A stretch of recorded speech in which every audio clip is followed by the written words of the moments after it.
You know the feeling, the heavy blanket of "I'll do it later." It's that invisible force that pushes the most important things off your plate, usually until panic sets in.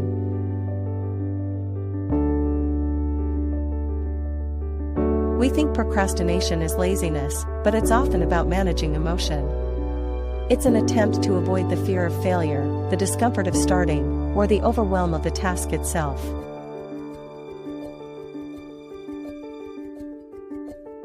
The belief shift starts here. You aren't lazy, you're stuck in a loop of feeling bad. Your brain is choosing short-term comfort over long-term reward. Let's break that cycle.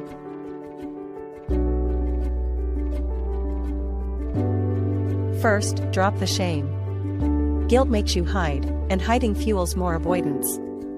Replace the voice of criticism with a voice of gentle curiosity. What am I really afraid of?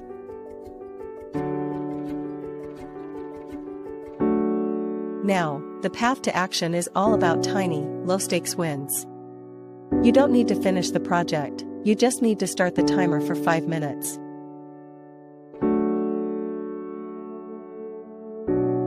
The 3-second rule works. As soon as you decide to do something, count 3, 2, 1, and move.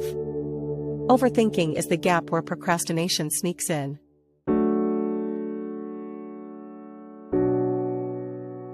Stop looking at the mountain of a task. Find the first, single, visible pebble. For writing, it's not write the essay, it's open the document.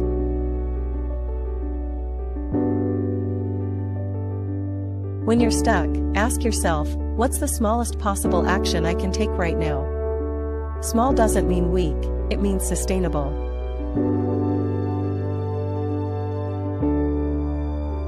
Temptation stacking is your secret weapon.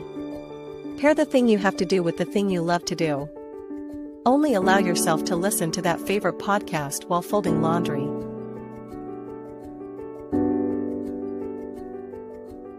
Design your environment for success. Put the notebook you need to fill right on your pillow, so it's the first thing you see in the morning.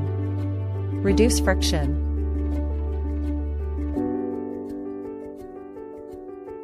Your most productive time isn't when you feel motivated, it's when you have the least decision fatigue. Block off your first hour for the hardest task.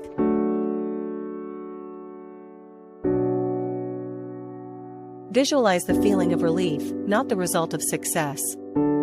How good will it feel when that one nagging task is finally crossed off the list?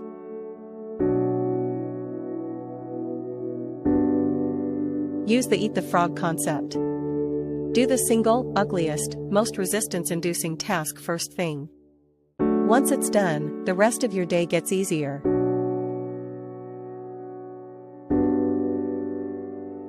If a task takes less than 2 minutes, do it immediately. Don't write it down, don't save it for later. Send that email, wash that dish.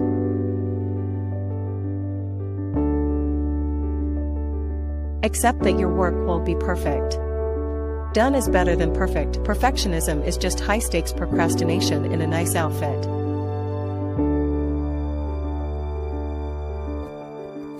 Build a simple shutdown ritual at the end of your day. Tidy your desk, make a list of the one thing to start tomorrow, and close all your tabs. Clear the runway.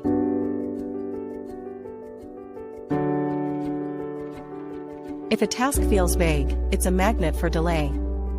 Turn study for the exam into review chapter 3 notes for 25 minutes. Be hyper-specific.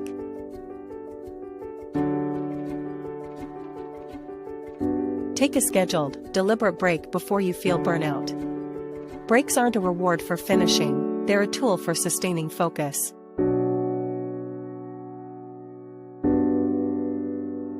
The Seinfeld strategy is a game changer. Find a visual calendar and put an X on every day you complete your task.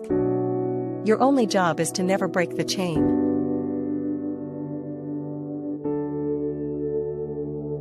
Be kind to your future self. What is one small thing you can do right now that will make tomorrow morning feel easier? Brew the coffee. Lay out your clothes.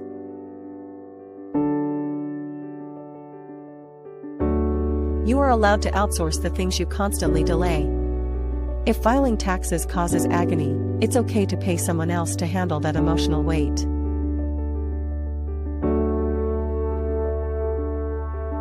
The 10-minute rule. If you can't motivate yourself to start, commit to just 10 minutes. Chances are, once you're in motion, inertia will carry you further.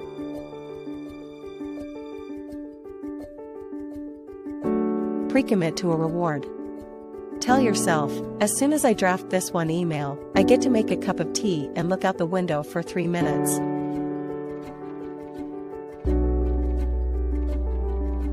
Beware of productive procrastination.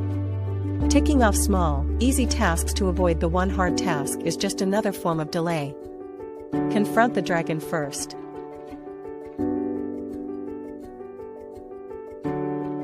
Change your self-talk. Stop saying I have to, and start saying I choose to. Remind yourself you are in control of your actions and your life.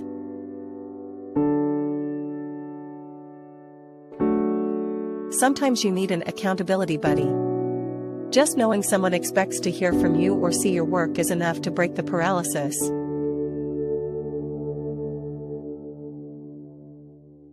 If you dread the setup, prepare your tools the night before. Open the book, charge the batteries, lay out the yoga mat. Reduce the activation energy.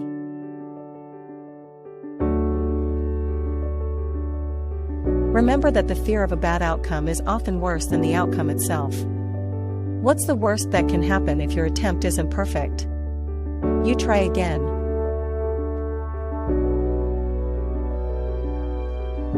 Track your time. Not to judge, but to see where your time is actually going. Awareness is the first step toward reclaiming your focus and energy.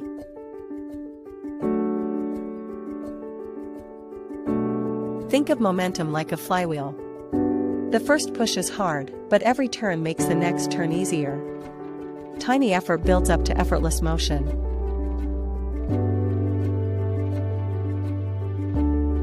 Don't wait for inspiration. Action creates inspiration. You have to put the shovel in the dirt to see where the gold is.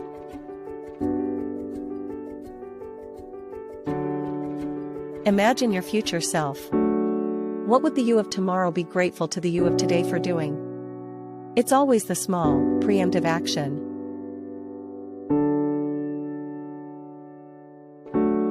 The gap between who you are and who you want to be is filled with simple, uncomfortable actions. Choose the discomfort of discipline over the pain of regret.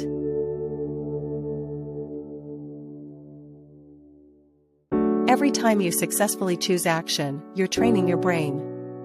You are building a new identity, the kind of person who gets things done.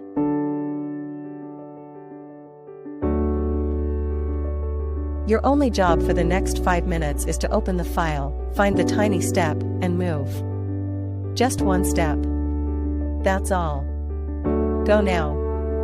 You've got this.